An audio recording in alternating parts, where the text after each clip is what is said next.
Your dog wrote an insensitive tweet. You can't eat here. Uh-oh, Meg. It's a sensitivity mob. It was just a joke. There's no such thing as jokes anymore. Yeah, we live in a post-joke world.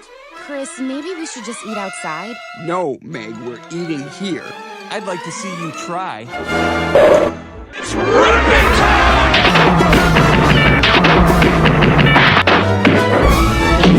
Let's rip them apart!